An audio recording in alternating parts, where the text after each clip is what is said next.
everybody, it's me, Erin.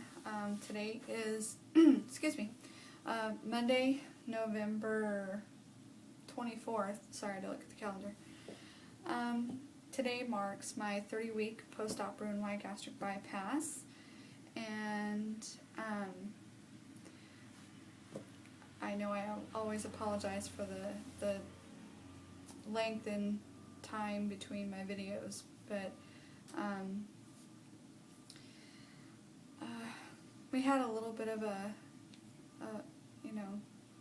devastating thing happen at home.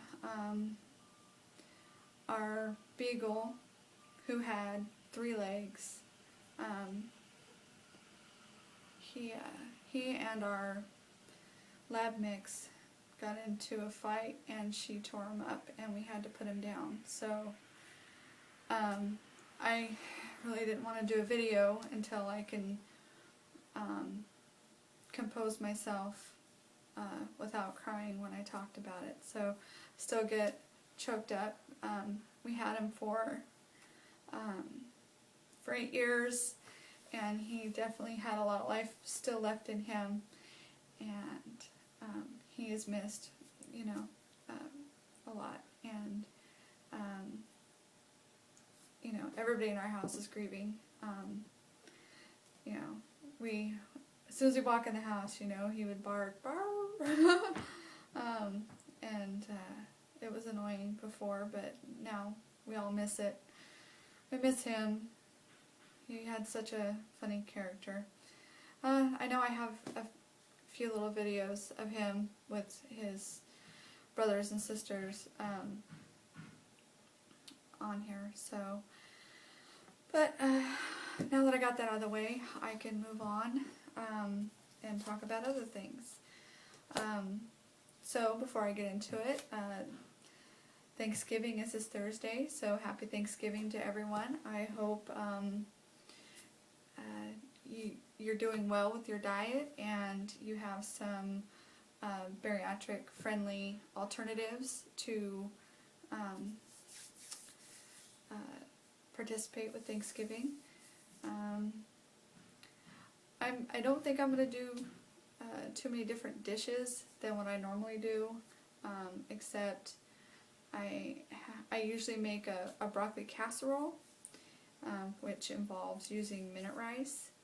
I think I'm going to try it with cauliflower, so I'll give you an update on that.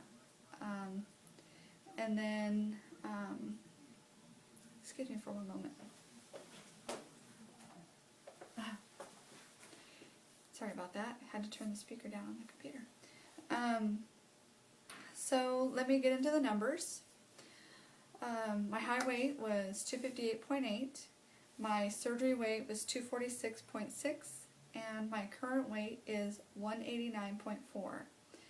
Now, a week ago I was 189, but that stupid fluctuation. So I've only lost like 2 pounds since my last video. So anyways, it is what it is. I guess at this point,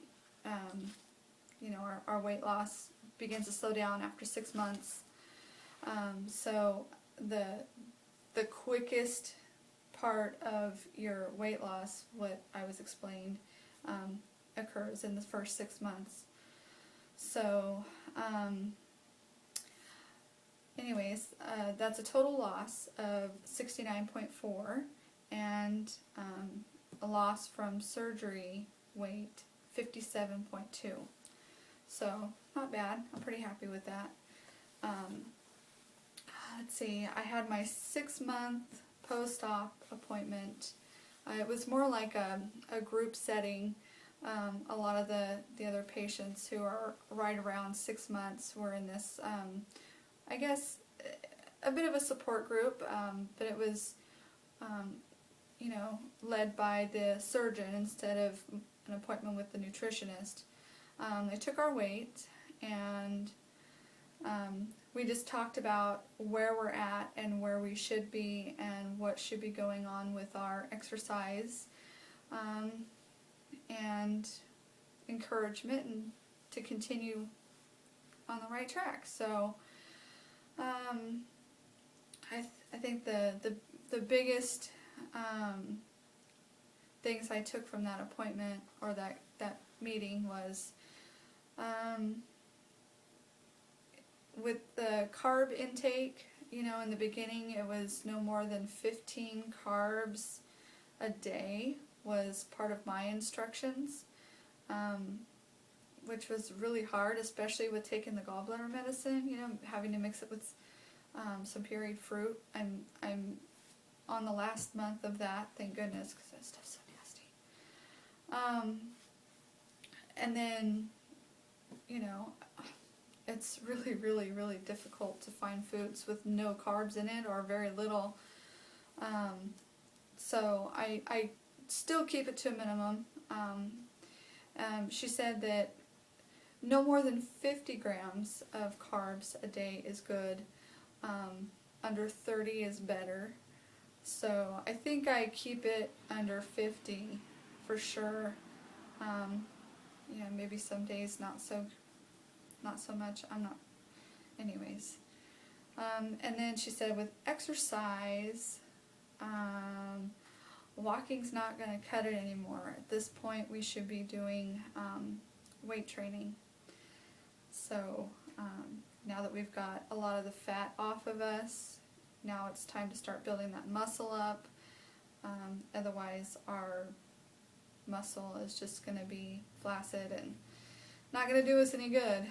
So, and then with the weight training, of course, that will help tighten up the skin, and it'll help, you know, the muscle will take up a lot of that space where your skin is sagging, excuse me. So, and for me, you know, I slacked off going to the gym. I went those couple of weeks. You saw me do the video about me busting my ass and getting in gear and all that stuff. And, you know, I always have good intentions. We all have good intentions, right?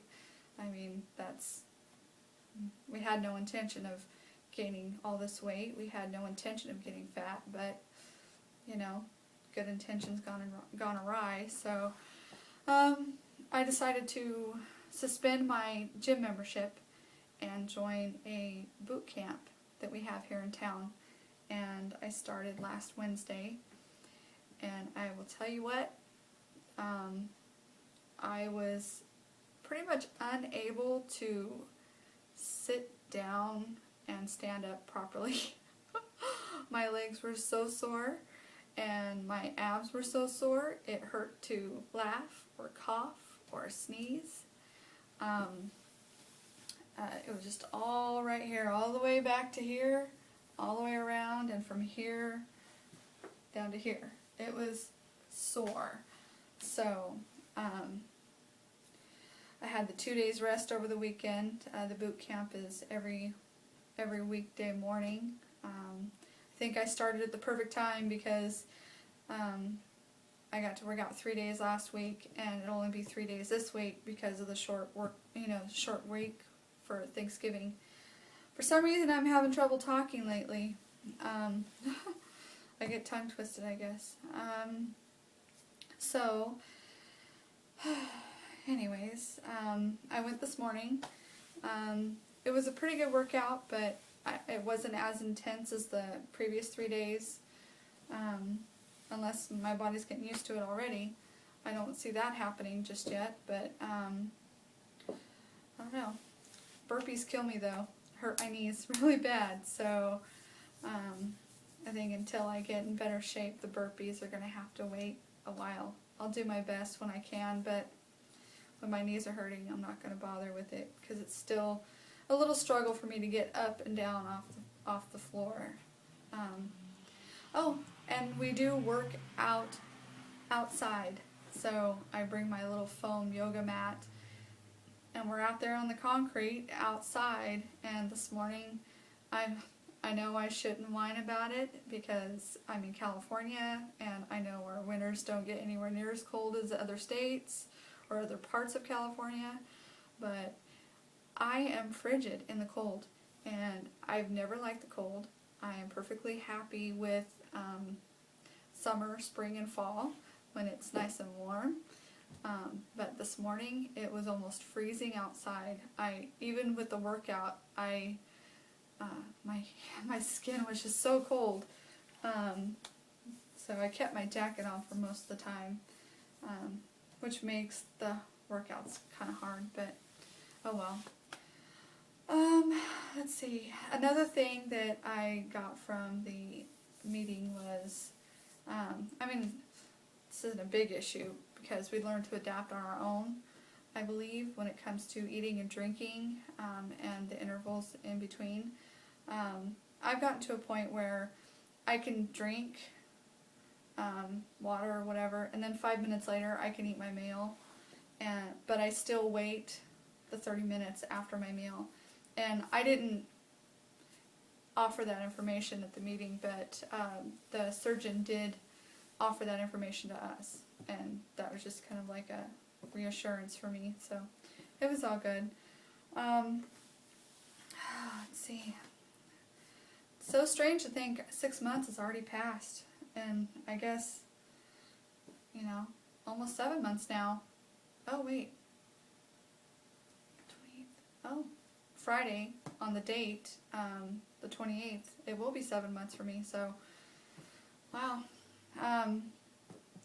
It does seem like I've come a long way, but I know I still have a lot to go. And like I said, my weight is coming off a lot slower now. I'm lucky if it's 2 pounds every 2 weeks. So hopefully, as I keep going with the boot camp, which, I paid, there was a special, you pay for a certain amount for 6 weeks. So hopefully I see difference pretty soon, because I did notice before, if I worked out or if I walked or if I did some vigorous activity, the next morning the scale reflected a loss. So, but let's see, yeah, I guess it has been working out, because, like I said a week ago, I weighed 189, and then, I gained a couple pounds, and then been working out, so now I'm back down to 189.4, so that little fluctuation, it drives us all crazy, but I guess we learn to live with it too. So that's really all I've got to share for this week. Oh, no, that's not it. I promised I would do food critiques, and I have something to share with you. My husband found a recipe for peanut butter cookies, and it only has 4 ingredients: peanut butter, sugar, vanilla, and egg. Well, I asked him if he could substitute the sugar for stevia. So, now I have these little powdery, flaky peanut butter cookies. They're not bad. The stevia, actually, it kind of gives that saccharine not aftertaste, but you can taste it really strong in the cookie. I think I'm going to modify it a little bit, so maybe put less stevia in it, because I'd rather have something less sweet than something that's oversaturated with flavor like that. So, and I think we need to add more egg, like make, make the recipe 1.5 times, and then put 2 eggs in it instead of 1, because as you see, they're pretty flaky, but they taste pretty good. And and they'd be great for snacks. My surgeon said that, if we're not working out, there's still no need for snacking. You just do the 3 meals and your protein supplements and lots of water during the day.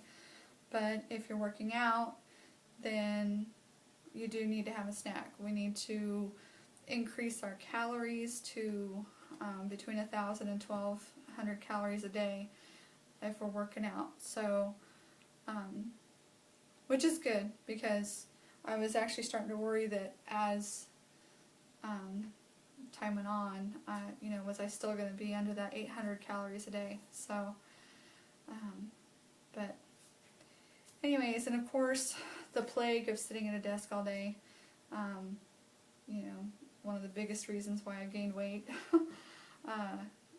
after all these years, the sedentary, non-active role during the day, you start thinking you're hungry and you want a snack. So these aren't necessarily high in protein because, 2 tablespoons of peanut butter, which I think is how much might be in one cookie, is like 7 grams of protein. And then however many grams are in the 1 egg for the whole batch. So they're a healthy snack anyways with some protein in it. So, and I consider high protein like, 10 or above, because I really try to contemplate what I'm putting in my little pouch and whether it's worth putting it in there. So, but I'm going to go ahead and close for today, and we'll see you next time. Everybody have a happy Thanksgiving, and enjoy your long weekend if you have it. Okay? Bye.